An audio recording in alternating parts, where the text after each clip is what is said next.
Hello दोस्तों। Good evening, नमस्कार। आप सभी का एक बार जो फिर से बहुत बहुत स्वागत है आप सभी के अपने यूट्यूब चैनल परीक्षा की शिक्षा में। उम्मीद करता हूँ, आशा करता हूँ कि आप सभी जो स्वस्थ हैं, कुशल मंगल है, तैयारी जो है बढ़िया और अच्छे तरीके से आप सभी लोग कर देते हैं। जो भी क्लास में फर्स्ट टाइम आए हैं, पहली बार आए हैं, नए हैं, उन सभी को बता दी कि हमारे पे आपकी जो है बीएड फर्स्ट परीक्षा 2026 की आपकी तैयारी तो डेली बेसिस पे रेगुलर करवाई जाती है। जिसे भी तैयारी पूरी करनी है, कंप्लीट करनी है, चैनल को सब्सक्राइब करके आप लोग हमारे साथ जुड़ जाइएगा। क्लास का समय देखें, जीके जीएस की क्लास जो है सुबह 10 बजे, रीजनिंग की जो क्लास है तो 1 बजे, कला की जो क्लास है शाम को 4 बजे, और हिंदी की जो क्लास है 7 बजे। आप सभी को देखने को बिल्कुल हिसाब से उस टाइम पर क्लासेज जो है बैच को पूरा और कंप्लीट करना है, ठीक है।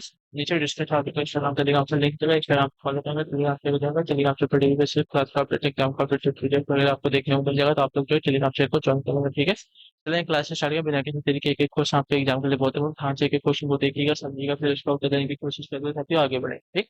क्लियर। चलिए क्लास से स्टार्ट करें। पहला क्वेश्चन देखेंगे कहाँ से क्या देगा। और स्टार्ट करने के लिए क्लास को जिसने अब तक लाइक नहीं किया लाइक करेंगे, शेयर नहीं किया शेयर करेंगे, और जिसने अब तक चैनल को सब्सक्राइब नहीं किया सब्सक्राइब कर लीजिए, ठीक है। मैं क्लास में ज़्यादा आपको सब्सक्राइब लाइक करने के लिए नहीं बोलता हूँ, लेकिन एक ही बार बोलता हूँ तो आप लोग कर दीजिए, वरना बीच बीच में बोलूंगा तो क्लास डिस्टर्ब होगी, आप सभी को मजा नहीं आएगा, ठीक है। तो एक ही बार बोलता हूँ, उतना काम कर दीजिएगा, बाकी और कुछ नहीं चाहिए आप सभी से, ठीक है। भारत के उपराष्ट्रपति का चुनाव किया जाता है कैसे, बताइए। भारत के उपराष्ट्रपति का जो चुनाव है कैसे किया जाता है, इसका सही उत्तर क्या हो जाएगा। ये भारत के उपराष्ट्रपति का जो चुनाव है किया जाता है साथियों आपका संसद के सदस्यों को द्वारा, ठीक है। भारत के उपराष्ट्रपति का जो चुनाव है संसद के सदस्यों को द्वारा किया जाता है, ठीक। तो ऑप्शन नंबर जो ए दिया गया है साथियों आपका सही उत्तर होगा। चलिए अगला प्रश्न देखेंगे आपका 77 नंबर क्या है, निम्नलिखित कथनों में से कौन सा एक सही है। सही कथन में बताना है। तो वर्ष 1946 में प्रांतीय सभाओं द्वारा भारत की संविधान सभा चुनी गई थी। चलिए ये वाला कथन जो दिया गया है सही उत्तर होगा, ठीक है। भारत वर्ष 1946 में प्रांतीय सभाओं द्वारा जो है भारत की संविधान सभा चुनी गई थी, ठीक है।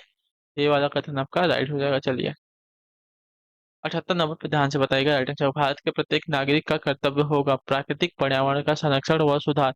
यह कथन भारतीय संविधान के किस अनुच्छेद में संदर्भित है, बताइए।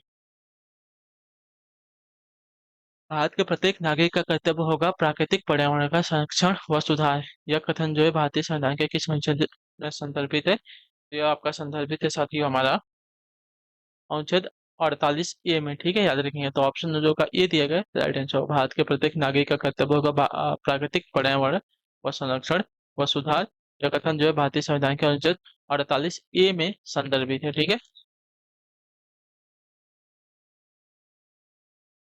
चलिए अगले क्वेश्चन को देखेंगे आपका उन 79 नंबर।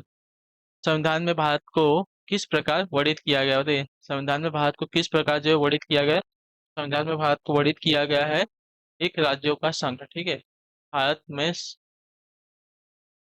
में भारत को जो है एक राज्यों के संघ के रूप में बताया गया है, ठीक है, वर्णित किया गया। तो ऑप्शन जो आपका ए दिया गया आपका राइट आंसर हो जाएगा, ठीक है। चलिए अगले क्वेश्चन को देखेंगे आपका 80 नंबर। ध्यान से देखिएगा, उत्तर दीजिएगा, बताइएगा राइट आंसर क्या होगा। अन्य रजवाड़ों के भारत में विलय के बाद भी किन तीन राज्यों ने भारत में शामिल होने में विलंब किया, बताइए। अन्य रजवाड़ों के भारत में विलय होने के बाद भी किन तीन राज्यों ने भारत में शामिल होने के विलंब किया था।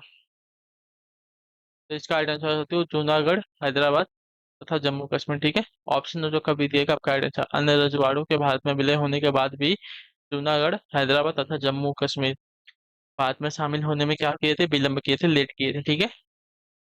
चलिए 81 नंबर है। मुगल कालीन शासकों में किस शासक के काल को जो है चित्रकारी का स्वर्ण काल कहा जाता है, बताइए। मुगल कालीन शासकों में किस शासक के काल को जो है चित्रकारी का स्वर्ण काल कहा जाता है। तो इसका सही उत्तर आपका हो जाएगा साथियों जहांगीर के, ठीक है। जहांगीर के शासनकाल को जो है चित्रकारी का स्वर्ण काल कहा जाता है। तो ऑप्शन नंबर हमारा जो बी दिया गया है सही उत्तर होगा। चलिए 82 नंबर है। मुगल चित्रकला शैली की विशेषता क्या थी, बताइए। मुगल चित्रकला शैली की विशेषता क्या है। तो यह विशेषता है साथियों आपका युद्ध दृश्य, पशु पक्षी और प्राकृतिक दृश्य, दरबारी चित्रण, ये सभी हैं। तो ऑप्शन नंबर हमारा डी राइट होगा, ठीक है। मुगल चित्रकला शैली की विशेषता है युद्ध दृश्य, पशु पक्षी और प्राकृतिक दृश्य और दरबारी चित्रण, ये सभी जो है आपकी मुगल चित्रकला शैली की क्या विशेषता है। चलिए 83 नंबर है। जैमिनी राय ने कला के किस क्षेत्र में नाम कमाया, बताइए। जैमिनी राय ने कला के किस क्षेत्र में नाम कमाया है। तो जैमिनी राय ने जो है कला के चित्रकला क्षेत्र में जो है नाम कमाया है। तो ऑप्शन नंबर हमारा जो सी दिया गया है राइट आंसर होगा, ठीक है। जैमिनी राय ने कला के चित्रकला क्षेत्र में जो है नाम कमाया है। 84 नंबर है, ध्यान से देखेंगे। मुगल काल में मंसूर क्या था, बताइए मंसूर कौन था। मुगल काल में मंसूर कौन था। मुगल काल में मंसूर था साथियों हमारा चित्रकार, ठीक है। ऑप्शन जो हमारा सी दिया गया है, सही उत्तर होगा। मुगल काल में मंसूर जो हमारा चित्रकार था।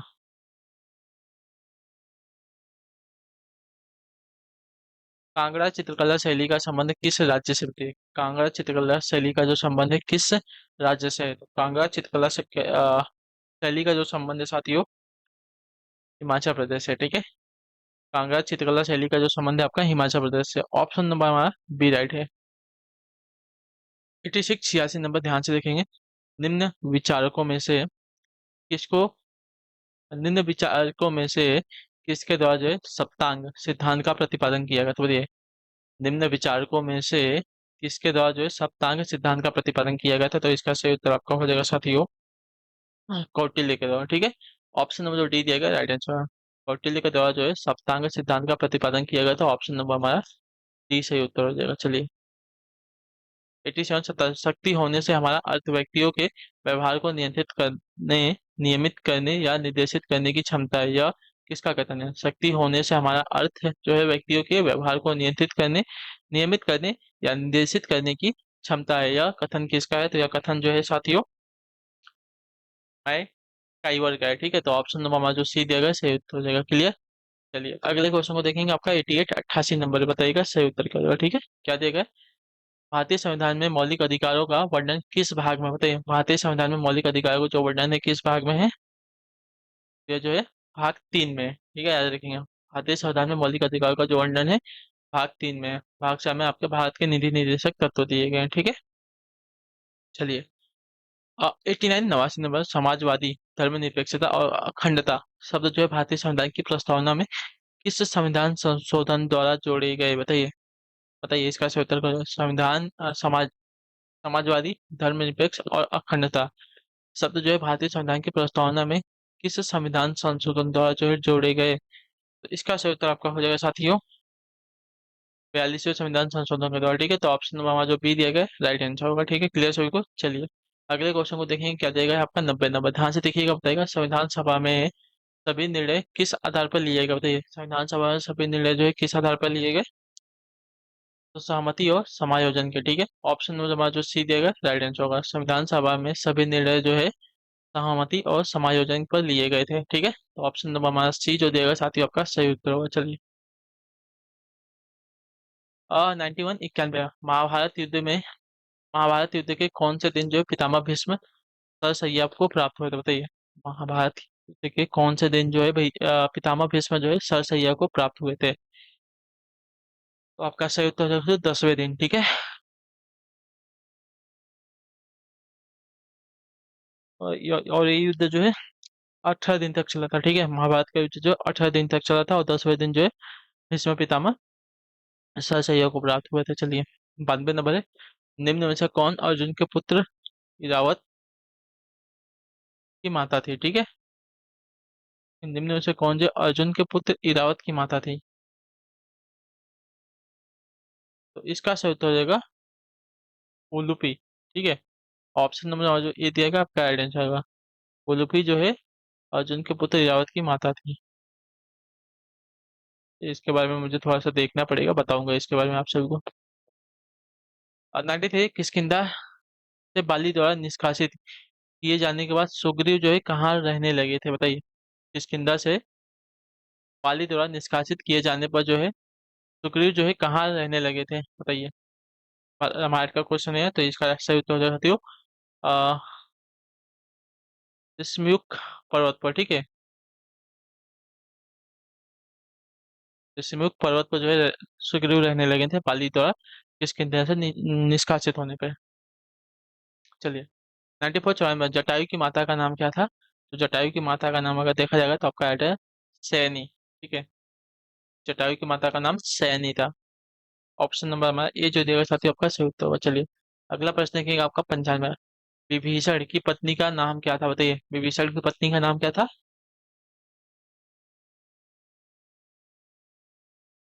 तो आपका राइट आंसर होगा ऑप्शन नंबर डी शर्मा, ठीक है। विभीषण की पत्नी का नाम शर्मा था। अगला प्रश्न 96 नंबर।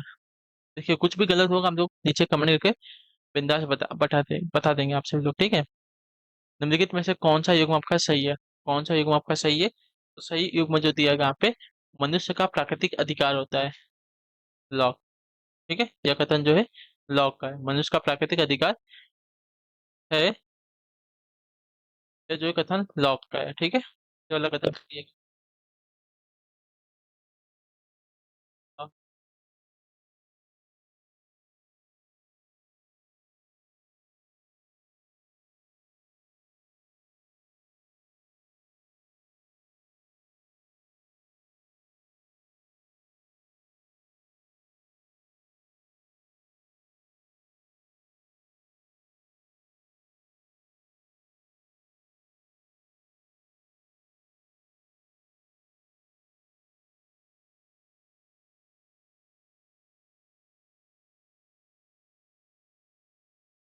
मानता स्वतंत्रता की तरह एक ही चीज नहीं है। मैं लॉर्ड एक्टन के इस कथन से सहमत नहीं हूँ कि समानता की उत्कृष्ट अभिलाषा के कारण स्वतंत्रता की आशा ही व्यर्थ हो गई है। यह कथन किसका है? तो आपका राइट आंसर होगा लॉस की कई कथन है। ऑप्शन नंबर जो आपका बी दिया गया, आपका राइट आंसर समानता स्वतंत्रता की तरह एक ही चीज है। मैं लॉर्ड एक्टन के इस कथन से सहमत नहीं हूँ कि समानता की उत्कृष्ट अभिलाषा के कारण जो है स्वतंत्रता की आशा ही व्यर्थ हो गई हो, ठीक है। चलिए, अगले क्वेश्चन को देखेंगे। आपका 99 नंबर, शक्ति भ्रष्ट करती है और असीमित शक्ति असीमित रूप से भ्रष्ट करती है, यह कथन किसका है? शक्ति जो है भ्रष्ट करती है, ठीक है, और असीमित शक्ति जो है असीमित रूप से भ्रष्ट करती है, यह कथन किसका है? सही।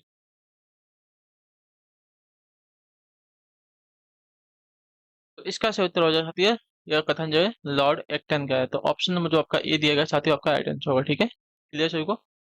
शक्ति भ्रष्ट करती है और असीमित शक्ति जो है असीमित रूप से भ्रष्ट करती है, यह कथन जो है लॉर्ड एक्टन का है। तो ऑप्शन नंबर हमारा ए राइट होगा। चलिए, आखिरी क्वेश्चन 100 नंबर, ध्यान से देखिएगा, बताइएगा सही उत्तर आपका क्या हो जाएगा, ठीक है।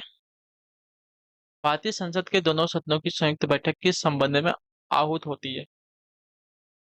बताइए। भारतीय संसद के दोनों सदनों की संयुक्त बैठक जो है किस संबंध में आहूत होती है? तो आपका राइट आंसर साधारण विधेयक के संबंध में आहूत होती है, ठीक है। तो ऑप्शन नंबर हमारा डी जो दिया गया राइट होगा। चलिए, तो इसी के साथ जो क्लास है आज की यहीं पे पूरी होती है, कंप्लीट। तो उम्मीद करता हूँ आपको क्लास जो अच्छी लगी, पसंद है, अपना जो फीडबैक है क्लास का नीचे कमेंट में, क्लास अच्छी लगी क्लास को लाइक करेंगे।